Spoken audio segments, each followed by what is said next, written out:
മൂന്നാർ ദൗത്യം മുന്നോട്ട് പോകുമോ എന്നാണ് സൂപ്പർ പ്രൈം ടൈം ആദ്യം ചർച്ച ചെയ്യുന്നത്. ആദ്യം ശ്രീ എ വിജയരാഘവൻ, 7-ാം തീയതി സർവകക്ഷി യോഗം വിളിച്ചിരിക്കുകയാണ് മുഖ്യമന്ത്രി. ഇത് അസാധാരണമായൊരു നടപടിയായാണ് ഇത് കേട്ടപാടെ തന്നെ പൊതുസമൂഹവും ഈ വിഷയത്തിൽ ഗൗരവത്തിൽ ഇടപെട്ട വ്യക്തികളുമെല്ലാം കരുതുന്നത്. കാരണം കയ്യേറ്റമൊഴിപ്പിക്കുന്നതിന് എന്തിനാണ് ഒരു സർവകക്ഷി യോഗം? ഇതിലേറ്റവും പ്രധാനമായും നിങ്ങൾ പരിഗണിക്കുക പ്രതിപക്ഷത്തിൻ്റെ നിലപാടാണ്. ആ പ്രതിപക്ഷം പോലും പറയുകയുണ്ടായി, നിയമമാണ്, അത് നടപ്പാക്കുകയാണ് വേണ്ടത്, അതിനെന്ത് സർവകക്ഷി യോഗം? ബന്ധപ്പെട്ട വകുപ്പ് കൈകാര്യം ചെയ്യുന്ന CPIയുടെ നേതൃത്വവും ഇതേ നിലപാട് തന്നെയാണ് വ്യക്തമാക്കിയത്. അപ്പോൾ പ്രതിപക്ഷവും വകുപ്പ് കൈകാര്യം ചെയ്യുന്ന പാർട്ടിയും ഇത് വേണ്ടതില്ല എന്ന് പറഞ്ഞൊരു കാര്യം ഇത്ര താല്പര്യത്തോടെ മുഖ്യമന്ത്രി നിശ്ചയിച്ചത് എന്തുകൊണ്ടാണ്? അല്ല, ഇത് ഇടതുപക്ഷ ജനാധിപത്യ മുന്നണിയിൽ നടന്ന ഒരു കൂടിയാലോചനകളുടെ കൂടി ഭാഗമായിട്ടാണ്. മുഖ്യമന്ത്രി ഒറ്റയ്ക്കെടുത്ത ഒരു തീരുമാനം പോലെയല്ല ഇത്. LDF ചർച്ച ചെയ്തു.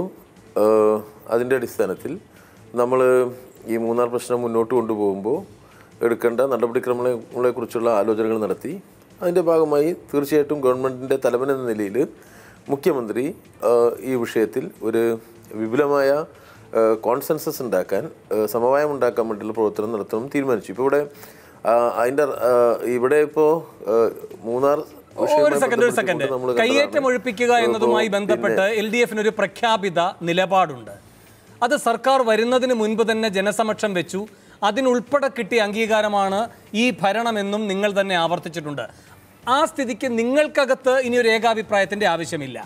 പിന്നെ പ്രധാനമായും പരിഗണിക്കപ്പെടേണ്ട ശബ്ദം പ്രതിപക്ഷത്തിൻ്റെതാണ്. അവരാകട്ടെ അങ്ങനെയൊന്നും വേണ്ട എന്നും പറയുന്നു. പിന്നെ ആർക്കു വേണ്ടി? ഇതിനോട് മനസ്സിലാക്കേണ്ട കാര്യം, നമ്മൾ ഇതൊരു വളരെ ലളിത പരിഹാരം എളുപ്പത്തിൽ ഒരു നേർരേഖയിലൂടെ കാണാൻ കഴിയുന്ന ഒന്നല്ല ഹൈറേഞ്ചിലെ ഭൂപ്രശ്നം എന്ന് എല്ലാവർക്കും അറിയാം. അത് ദീർഘകാലമായി നിലനിൽക്കുന്ന ഒന്നാണ്. 50കളിലെ സമരങ്ങളുണ്ടായിട്ടുണ്ട്, 60കളിൽ സമരങ്ങളുണ്ടായിട്ടുണ്ട്. ഇടയ്ക്കിടയ്ക്ക് ഈ വിഷയങ്ങളിൽ ഇങ്ങനെ ഋജുവായ ഒരു രേഖയിൽ പോകാൻ കഴിയില്ല എന്ന് ഇപ്പോൾ പറയുമ്പോൾ നടാടെയുള്ളൊരു നീക്കമായിരുന്നില്ല ഇത്. അങ്ങനെ പാപ്പാത്തിച്ചോലയിൽ നിന്ന് കൈപൊള്ളിയപ്പോൾ ഒരു വീണ്ടും വിചാരത്തിലേക്ക് പോകേണ്ട സാഹചര്യവുമല്ല മൂന്നാറുമായി ബന്ധപ്പെട്ടുള്ളത്. താങ്കൾ 50 മുതലുള്ള കാലങ്ങൾ പരിഗണിക്കുകയാണെങ്കിൽ 2007 ഏപ്രിൽ മാസത്തെ VSന്റെ സർക്കാരിൻ്റെ മന്ത്രിസഭാ തീരുമാനവും കൂടി പരിഗണിക്കാവുന്നതാണ്. അതാണ് ഏറ്റവും സമീപസ്ഥവും പ്രായോഗികമായി നിർവഹിക്കപ്പെട്ടതുമായ ഒരു അനുഭവം എന്നതുകൊണ്ടാണ് ഞാനത് ചൂണ്ടിക്കാട്ടുന്നത്. അന്നിങ്ങനെ ഒരു നിലപാട്, ഒരു സർവകക്ഷി യോഗമൊക്കെ വിളിച്ചല്ലോ ഇത് ചെയ്തത്. അന്നത്തത് പരാജയമായിരുന്നു എന്നതുകൊണ്ടാണോ ഇപ്പോഴൊരു വീണ്ടും വിചാരം? എന്നല്ല, നമ്മൾ കാണേണ്ടതെന്ന് വെച്ചാൽ ഒരു പ്രശ്നത്തിൻ്റെ പരിഹാരം കാണുകയാണ്. ഒരു വിഷയത്തിന് പരമാവധി നമുക്ക് വേഗതയിൽ പരിഹാരം കാണാൻ വേണ്ടി പരിശ്രമിക്കുമ്പോൾ അതിൻ്റെ എല്ലാ സ്റ്റേക്ക് ഹോൾഡേഴ്സുമായിട്ട് സംസാരിക്കുന്നത് നല്ല കാര്യമാണ്. കാരണം ഏത് വിഷയത്തിലേക്ക് കയറിയാലും നമുക്ക് ഒരുപാട് സങ്കീർണതകൾ രൂപപ്പെട്ടു വരും. അപ്പോൾ ഒരു പൊതു സമവായം ഉണ്ടാക്കുക. ഇത് നിയമപരമായ കാര്യങ്ങളിൽ നമുക്ക് കുറേ കാര്യങ്ങൾ ചെയ്യേണ്ടതുണ്ട്. നമ്മുടെ കയ്യേറ്റങ്ങളെ തടയേണ്ടതുണ്ട്, പട്ടയം നൽകേണ്ടതുണ്ട്, പാരിസ്ഥിതികമായ സന്തുലനം പാലിക്കേണ്ടതുണ്ട്.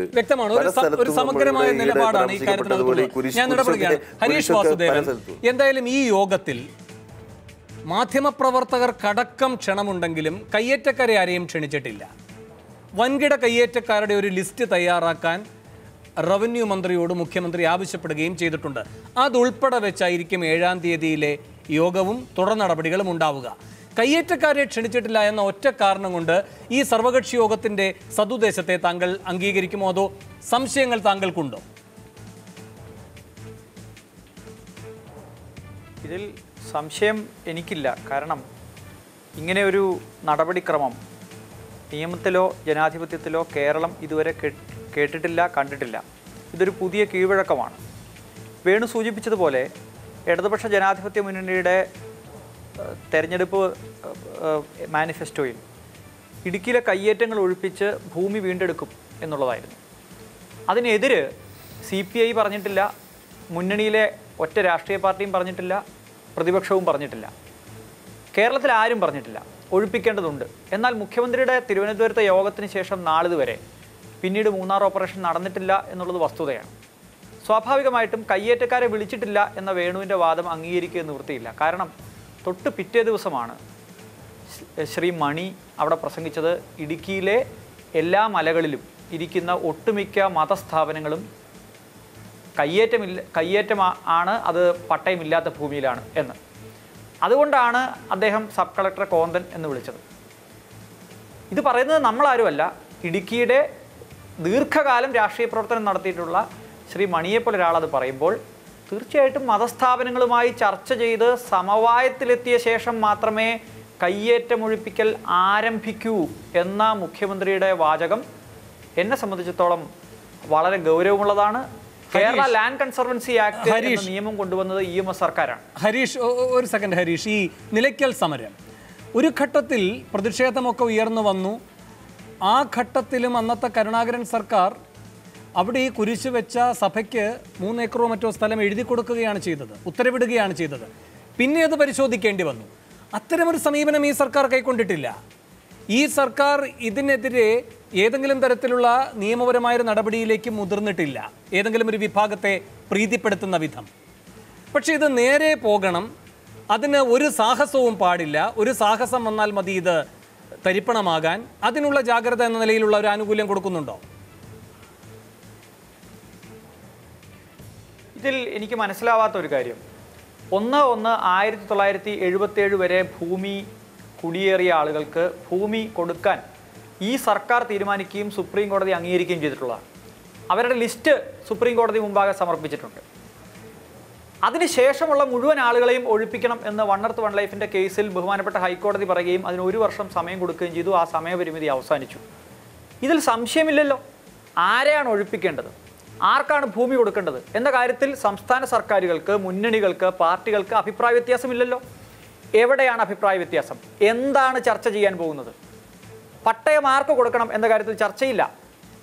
പട്ടയം കൊടുക്കണം എന്ന കാര്യത്തിൽ, അത് വേഗത്തിൽ കൊടുക്കണമെന്ന കാര്യത്തിലും ഞാൻ ഉൾപ്പെടെയുള്ള പരിസ്ഥിതി പ്രവർത്തകർക്കോ ആർക്കെങ്കിലുമോ ഒബ്ജക്ഷൻ ഉണ്ടെന്ന് ഞാൻ കരുതുന്നില്ല. ആർക്കാണ് ഒബ്ജക്ഷൻ? എന്താണ് ചർച്ച ചെയ്യാൻ പോകുന്നത്? ഇവിടെ ഞാൻ പറഞ്ഞത് 1957 ലാൻഡ് കൺസർവൻസി ആക്ട് കൊണ്ടുവന്നത്, EMS മന്ത്രിസഭ കൊണ്ടുവന്നത് കേരളത്തിലെ കയ്യേറ്റം എങ്ങനെ ഒഴിപ്പിക്കണം എന്നതിനെ സംബന്ധിച്ചാണ്. അതിലൊരു പുതിയ കീഴ്വഴക്കം കൊണ്ടുവരികയാണ്. കയ്യേറ്റം ഒഴിപ്പിക്കലിന് ഇനി കയ്യേറ്റക്കാരുൾപ്പെടെയുള്ള മതസ്ഥാപനങ്ങൾക്ക് പറയാൻ, ജനപ്രതിനിധികൾക്ക് മുമ്പിൽ പറയാനുള്ളൊരു അവസരം ഉണ്ടാക്കി കൊടുക്കുകയാണ്. അവർ പോലും ആവശ്യപ്പെടാതെ, ഒരാളും ആവശ്യപ്പെടാതെ ആരാണ് ഈ ആവശ്യം മുന്നോട്ട് വെച്ചത്? അതുകൊണ്ട് തന്നെ ഈ ചർച്ച തന്നെ ഒരു പുതിയ കീഴ്വഴക്കത്തിന് തുടക്കം കുറിക്കുകയാണ്. ഇത് നാളെ ഏത് സർക്കാരിനും കയ്യേറ്റം ഒഴിപ്പിക്കുന്നതിന് മുമ്പ് ഇത്തരം ഓൾ പാർട്ടി മീറ്റിങ്ങും അതിലെ സമവായങ്ങളും അതിലെ ചർച്ചകളുമായി മുന്നോട്ട് പോകാൻ ഉള്ള ഒരു വേദിയായി. ഒരേ സമയം കയ്യേറ്റം ഒഴിപ്പിക്കൽ നടക്കുകയും പട്ടയം വിതരണം നടക്കുകയും ചെയ്തതിന് ശേഷം ആർക്കെങ്കിലും പരാതി ഉണ്ടെങ്കിൽ, പരാതി വരുന്ന സാഹചര്യത്തിൽ മുഖ്യമന്ത്രി ചർച്ച ചെയ്യുമായിരുന്നെങ്കിൽ എനിക്ക് മനസ്സിലാവുമായിരുന്നു. 100% ഞാനതിനെ സ്വാഗതം ചെയ്യുമായിരുന്നു. ഇത് മുൻവിധി ഉണ്ടാക്കിയത് വാസ്തവത്തിൽ മുഖ്യമന്ത്രിയുടെ നിർദ്ദേശം തന്നെയാണ്. ശരി, ശ്രീ അൽഫോൺസ് കണ്ണന്താനം ഇപ്പോൾ ടെലിഫോൺ ലൈനിൽ. ശ്രീ അൽഫോൺസ് കണ്ണന്താനം, സർക്കാരിൻ്റെ നടപടികളുമായി മുന്നോട്ട് പോവുക തന്നെയാണ്. ബന്ധപ്പെട്ട റവന്യൂ അധികൃതരോട് ലിസ്റ്റ് തയ്യാറാക്കാൻ പറഞ്ഞിട്ടുണ്ട് കയ്യേറ്റക്കാരുടെ. അതേസമയം തന്നെ പട്ടയ വിതരണത്തിൻ്റെ നടപടികളും മുന്നോട്ട് പോവുകയാണ്. ഒപ്പം ഈ കയ്യേറ്റം എന്ന് പറയുന്ന കാര്യത്തിലേക്ക് പോകുമ്പോൾ ആർക്കും വ്യത്യസ്താഭിപ്രായം ഉണ്ടാകാതിരിക്കാനുള്ള ഒരു സമവായത്തിൻ്റെ സാധ്യത സർക്കാർ തേടുന്നു. അതൊരു മുൻവിധിയാണ്. ആരും പരാതിക്കാരില്ല, എന്നിട്ടും ഇല്ലാത്ത പരാതി ഉണ്ട് എന്ന് മനഃപൂർവ്വം വരുത്തി ഇത് അട്ടിമറിക്കാനുള്ള നീക്കമാണ് 7-ാം തീയതിയിലെ സർവകക്ഷി യോഗം എന്ന് താങ്കൾ കരുതുന്നുണ്ടോ? അല്ല, തീർച്ചയായിട്ടും ഇത് എനിക്ക് മനസ്സിലാകാത്ത കാര്യങ്ങള്. ഇവിടെ ഒരു നിയമമുണ്ട്, എങ്ങനെ കൈവശം ഈ കയ്യേറിയവരെ ഒഴിപ്പിക്കണമെന്ന് ലാൻഡ് കൺസർവൻസി ആക്ട് അനുസരിച്ച് വളരെ ക്ലിയർ ആയിട്ട് കൃത്യമായിട്ട് പറയുന്നുണ്ട്. റവന്യൂ ഉദ്യോഗസ്ഥന്മാർ എങ്ങനെ അവരെ ഒഴിപ്പിക്കണം, ആർക്കാണ് അധികാരം എന്ന് വളരെ ക്ലിയർ ആയിട്ട് പറയുന്നുണ്ട്. ആ അധികാരം കൊടുത്തിരിക്കുന്നത് റവന്യൂവിലെ വില്ലേജ് ഓഫീസർമാർ മുതൽ സബ് കളക്ടർ, കളക്ടർ വരെയുള്ള ആൾക്കാർക്കാണ് അധികാരം കൊടുത്തിരിക്കുന്നത്. രണ്ടാമത് 1977 വരെയുള്ള കൈകാര്യം ചെയ്തിട്ട് പട്ടയം കൊടുക്കാമെന്ന് നമ്മുടെ സർക്കാർ തീരുമാനിക്കുക, അതിന് സുപ്രീം കോടതി അത് അംഗീകരിക്കുകയും ചെയ്തിട്ടുണ്ട്. അപ്പൊ അത് കഴിഞ്ഞുള്ള എല്ലാ കയ്യേറ്റങ്ങളും ഒഴിപ്പിക്കണമെന്നാണ് ഇപ്പോഴത്തെ നിയമം. ആ നിയമം ഇല്ലാതാക്കാൻ വേണ്ടി അതിപ്പോ ഒരു എല്ലാ പാർട്ടിക്കാരെയും വിളിച്ചിട്ട് നിങ്ങളുടെ അഭിപ്രായം എന്താണ് എന്ന് ചോദിക്കുന്ന ഒരു കാര്യമില്ല. ഇതിപ്പോ ഒരു കുറ്റകൃത്യം നടക്കുമ്പോൾ അതിന് പ്രതിയെയും വാദിയെല്ലാം കൂടെ വിളിച്ചിട്ട് ഇതിനകത്ത് കേസ് എടുക്കണോ, അങ്ങനെ ഒരു ചോദ്യം ചോദിക്കുന്നവണൊക്കെയാണ്. ഇപ്പൊ LDFന്റെ UDFന്റെ ഒരു ക്രിമിനൽ ജസ്റ്റിസ് പോളിസി എന്ന് പറഞ്ഞൊരു പോളിസി ഉണ്ടോ? ഇവിടെ കുറ്റകൃത്യങ്ങൾ നടന്നാൽ അത് കേസെടുക്കണോ വേണ്ടയോ എന്ന് തീരുമാനിക്കുന്നത് ഒരു ഭരിക്കുന്ന സർക്കാരിന്റെ നയമനുസരിച്ചാണ്. അല്ലല്ലോ, അത് CRPC നമ്മുടെ IPCയിൽ കുറ്റകൃത്യങ്ങൾ എന്തൊക്കെ പറഞ്ഞിട്ടുണ്ടോ അതൊക്കെ കുറ്റകൃത്യങ്ങളാണ്. ഏത് സർക്കാർ ഭരിച്ചാലും കുറ്റകൃത്യങ്ങളാണ്. അതുപോലെ തന്നെ ഇവിടെ കയ്യേറ്റം നടത്തിയാൽ അത് ഒഴിപ്പിക്കുക എന്നുള്ളത് LDF ഭരിച്ചാലും UDF ഭരിച്ചാലും അത് ഏത് സർക്കാർ ഭരിച്ചാലും അത് സർക്കാരിന്റെ ഉത്തരവാദിത്തമാണ്. അത് അല്ലാതെ മുഖ്യമന്ത്രിക്കോ അത് മന്ത്രിക്കോ നിങ്ങൾ കയ്യേറ്റം ഒഴിപ്പിക്കേണ്ടെന്ന് പറയാൻ പറ്റൂല. അത് നിയമവിരുദ്ധമാണ്. ഒരു മുഖ്യമന്ത്രിയോ ഒരു മന്ത്രിയോ പറഞ്ഞിട്ടുണ്ടെങ്കിൽ അത് നിയമവിരുദ്ധമാണ്. ശരി, ഞാൻ താങ്കളിലേക്ക് തിരികെ എത്താം sir. Shri Joseph C Mathew, 3 കാര്യങ്ങൾ. ഒന്ന്, എന്തായാലും ഇതിപ്പോൾ നിന്ന മട്ടാണ്, ഈ കുരിശിൽ തട്ടിയാണ് അത് നിന്നത്. ഇപ്പോൾ പുതിയ വാർത്തകൾ എങ്ങനെയാണ്? കൂടുതൽ കുരിശുകൾ പലയിടങ്ങളിലായിട്ടുണ്ട് എന്നാണ്.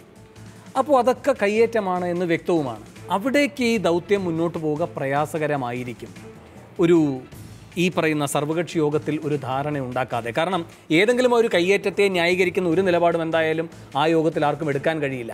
അതൊരു മാൻഡേറ്റാണ് മുഖ്യമന്ത്രിക്ക് കിട്ടുന്നത്, ഇത് മുന്നോട്ട് കൊണ്ടുപോകാൻ എന്ന് കരുതിക്കൂടെ? 2, ഈ സർവകക്ഷി യോഗത്തേക്ക് നാം ഇങ്ങനെ തള്ളിപ്പറയണം. ഇപ്പോൾ 1-1-77 എന്ന് പറയുന്ന തീരുമാനം വന്നത് എങ്ങനെയാണ്? എല്ലാ രാഷ്ട്രീയ കക്ഷികളുടെയും സമവായത്തിലൂടെ തന്നെയാണ്. അതൊരു മോശം കാര്യമല്ല. ഇനി 3, ഈ റവന്യൂ അധികൃതരോട് ലിസ്റ്റ് തയ്യാറാക്കാൻ പറഞ്ഞിട്ടുണ്ടല്ലോ. നാം മനസ്സിലാക്കുന്നത് ശരിയാണെങ്കിൽ ആ ലിസ്റ്റിലെ 1ാമത്തെ ഏറ്റവും വലിയ കയ്യേറ്റക്കാരൻ ടോം സക്കറിയയാണ്. അപ്പോൾ ഒരു വശത്തൂടെ മാത്രമല്ല ഈ നീക്കങ്ങൾ പോകുന്നത് എന്ന് കരുതിക്കൂടെ? ഇതിൽ നേരത്തെ ശ്രീ വിജയരാഘവൻ പറഞ്ഞ പോലെ ഭൂപ്രശ്നം എന്ന് പറയുന്നത് കുറച്ചുകൂടെ വിപുലമായ പ്രശ്നമാണ്. അതിൽ തീർച്ചയായിട്ടും എല്ലാവരും കൂടിയിരുന്ന് ആലോചിച്ചാൽ നേരത്തെ വേണു ചൂണ്ടിക്കാണിച്ചതുപോലെ പല കാര്യങ്ങളിൽ ഒരു യോജിപ്പിലെത്താൻ പറ്റിയേക്കാം. പക്ഷേ കയ്യേറ്റം ഒഴിപ്പിക്കുക എന്ന് പറയുന്നത് ഈ ഭൂപ്രശ്നത്തിൻ്റെ സബ്സെറ്റ് മാത്രമായിട്ടുള്ള ഒരു നടപടി മാത്രമാണ്. അത് നിയമപരമായിട്ടുള്ള നടപടിയാണ്. അത് ഒരുപാട് കൂടിയാലോചനകൾക്ക് ശേഷം എല്ലാ ജനപ്രതിനിധികളും കൂടി ഇരുന്നെടുത്ത ലെജിസ്ലേച്ചറിൻ്റെ നിയമനിർമ്മാണത്തിൻ്റെ ഭാഗമായിട്ട് വന്ന് നിയമം നിർമ്മിക്കപ്പെടുകയും അതിനുശേഷം അത് നടപ്പിലാക്കാൻ ചട്ടങ്ങൾ ഉണ്ടാക്കുകയും ചെയ്ത ശേഷം ഉദ്യോഗസ്ഥരെ ഏൽപ്പിച്ചു കൊടുത്തിരിക്കുന്ന കാര്യമാണ്. അവിടെ ദേ ആർ ഡ്യൂട്ടി ബൗണ്ട്. അവരത് ചെയ്യാൻ അവരുടെ ഒഫീഷ്യൽ കൃത്യനിർവഹണത്തിൻ്റെ ഭാഗമാണ്. അത് തടസ്സപ്പെടുത്താൻ നേരത്തെ ശ്രീ അൽഫോൻസ് കണ്ണന്താനം പറഞ്ഞ പോലെ ഒരു മന്ത്രിക്ക് പോലും അവകാശമില്ല. വേണമെങ്കിൽ നിയമം മാറ്റാം, അല്ലെങ്കിൽ നിയമപ്രകാരം പ്രവർത്തിക്കരുതെന്നൊരു ഉദ്യോഗസ്ഥനോട് എങ്ങനെ പറയാൻ കഴിയും? അതുകൊണ്ട് കയ്യേറ്റം ഒഴിപ്പിക്കലിനെ കുറിച്ച് പറയുമ്പോൾ നമ്മൾ ഭൂപ്രശ്നത്തെക്കുറിച്ച് വിപുലമായി സംസാരിക്കേണ്ട കാര്യമില്ല. അതിൻ്റെ സബ്സെറ്റായിട്ടുള്ള കയ്യേറ്റം ഒഴിപ്പിക്കലാണ്. ഇപ്പം നമ്മൾ നേരത്തെ പറഞ്ഞ ടോം സക്രിയയുടെ കുടുംബത്തിൻ്റെ കാര്യം പറഞ്ഞു. 2011 മിച്ചഭൂമി ആക്ട് പ്രകാരം അവരുടെ ഭൂമി തിരിച്ചെടുക്കാനുണ്ട്. 295 ഏക്കറും വിരിവ്, മൂന്നാറിലെ വിരിവ് നമുക്കറിയാം, അത് ഒറിജിനൽ ലാൻഡിനേക്കാൾ കൂടുതലാണ്. അത് അവർ കൈവശം വെച്ചിരിക്കുകയാണ്. അതുകൂടാതെയാണ് അയൽവക്കത്തുള്ള സർക്കാർ കുന്നിൽ കൊണ്ടുവന്ന് കുരിശ് നാട്ടുന്നത്. അപ്പോൾ അത്തരം കയ്യേറ്റങ്ങളും അവിടെ നിൽക്കുന്നു. അപ്പോൾ യഥാർത്ഥത്തിൽ ഇതിൽ ഏതാണ് ആദ്യം നടക്കേണ്ടത്? ഈ മിച്ചഭൂമി പിടിച്ചെടുത്ത് ലാൻഡ് ബോർഡിൽ വെസ്റ്റ് ചെയ്തിട്ട് അതാണ് ഭൂരഹിതർക്ക് കൊടുക്കുക എന്നുള്ളത് നമുക്കറിയാം. അപ്പോൾ ആദ്യം നടക്കേണ്ട പ്രക്രിയയെ തടസ്സപ്പെടുത്തിയ ശേഷം ഈ രണ്ടാമത് നടക്കേണ്ട പ്രക്രിയ നടത്തുന്നതിനെക്കുറിച്ച് ആലോചിക്കുകയാണ്. അതുകൊണ്ട് എല്ലാ ഭൂമിയും പിടിച്ചെടുത്ത ശേഷം മാത്രമേ പട്ടയം കൊടുക്കാവൂ എന്നും നമ്മൾ പറയുന്നില്ല. ഈ കുടിയേറ്റം കയ്യേറ്റം എന്ന് പറയുമ്പോൾ എന്താ അവിടെ യഥാർത്ഥത്തിൽ നടക്കുന്നത്? കുടിയേറ്റം എന്ന് പറയുന്നത് നമുക്ക് സംസ്ഥാനത്ത് ഇപ്പോൾ 1-1-77 എന്ന് പറയുന്നു. ഞാൻ ചോദിക്കുകയാണ്, വീട് എങ്ങും ഇല്ലാത്ത ആളെ നമുക്ക് റോഡിലേക്ക് ഇറക്കി വിടാനൊരു പരിഷ്കൃത സമൂഹത്തിന് പറ്റുമോ? അല്ല, അതിനാണല്ലോ ഈ സീറോ ലാൻഡ്ലെസ് പദ്ധതി എന്നൊക്കെ പറഞ്ഞ പുതിയ സാഹചര്യങ്ങളിൽ പുതിയ ഇനിഷ്യേറ്റീവ് വരുന്നത്. ഏത് പേരിട്ട് വിളിച്ചാലും അവർക്ക് വീടും കുടിയും ഇല്ലാത്തവർക്ക് കിടപ്പാടം കൊടുക്കാൻ. പക്ഷേ സാർ, നമ്മുടെ മുന്നിലുള്ള ഒരു സത്യം എന്ന് പറയുന്നത് ഒരു പ്രതീകത്തിൽ തട്ടിയത് നിൽക്കുന്നു എന്നതാണ്. അതാണ് സർക്കാരിനെ ആശങ്കപ്പെടുന്നത്. ഞാൻ അതുകൊണ്ടൊന്ന് പറയട്ടെ. ഈ തീർച്ചയായിട്ടും ഞാൻ സർവകക്ഷി യോഗങ്ങളെ ഒന്നും എതിർത്ത് പറയുന്നില്ല. പക്ഷേ ഇതിന് മതമേലധ്യക്ഷന്മാരെ വിളിക്കുന്നത് എന്നെ അങ്ങ് അത്ഭുതപ്പെടുത്തുകയാണ്. അതുവരെ ഇടതുമുന്നണി സർക്കാർ ഇവരെ വിളിക്കുന്നു എന്ന് പറയുന്നത് ഒരു പുതിയ സത്വ രാഷ്ട്രീയ നിർമ്മിതിയാണ്. എന്നെ പ്രതിനിധീകരിക്കാനുള്ള അവകാശം എൻ്റെ MLA ആയിട്ടുള്ള ശ്രീ വീണ ജോർജിനും എൻ്റെ മുഖ്യമന്ത്രിക്കുമാണ്. അല്ലാതെ ഒരു മതമേലധ്യക്ഷനും എന്നെ പ്രതിനിധീകരിക്കാനുള്ള അവകാശം അല്ല, കുരിശല്ല. ഞാൻ പറയട്ടെ, ഒരു സെക്കൻഡ്. മൂന്നാറിൽ സ്റ്റേക്ക് ഹോൾഡേഴ്സ് പലരാണ്. അതിലൊന്നാണ് സഭ. അതിൽ വേർപിരിഞ്ഞവർ എന്തെങ്കിലും വഴിവിട്ട കാര്യങ്ങൾ ചെയ്തിട്ടുണ്ടെങ്കിൽ ഒന്നാമത്തെ സഭ എന്ന് പറയുമ്പോൾ കത്തോലിക്ക സഭയാണോ യാക്കോബ സഭയാണോ എന്തായാലും ഇപ്പൊ ഈ കുറിലോസിന്റെ നേതൃത്വത്തിലുള്ള സഭയുടെ അഭിപ്രായം എന്താണ്? അദ്ദേഹം പറഞ്ഞതായിരിക്കാം. എനിക്ക് നേതാക്കന്മാരാണോ അത് നിർവഹിക്കുക എന്ന് പോലും അറിയില്ല. പക്ഷെ എൻ്റെ ചോദ്യം അതല്ല. രാഷ്ട്രീയ കാര്യങ്ങളിൽ മതമേലധ്യക്ഷന്മാർക്ക് ഇടപെടാമോ ഇല്ലയോ എന്നുള്ള കാര്യം CPIM കൃത്യമായി പറയണം. ഇടയലേഖനം ഇറക്കി ഇലക്ഷൻ്റെ സമയത്ത് ഇടയലേഖനം ഇറക്കുമ്പോൾ വളരെ കർശനമായി രാഷ്ട്രീയ കാര്യങ്ങളിൽ ഇടപെടരുത്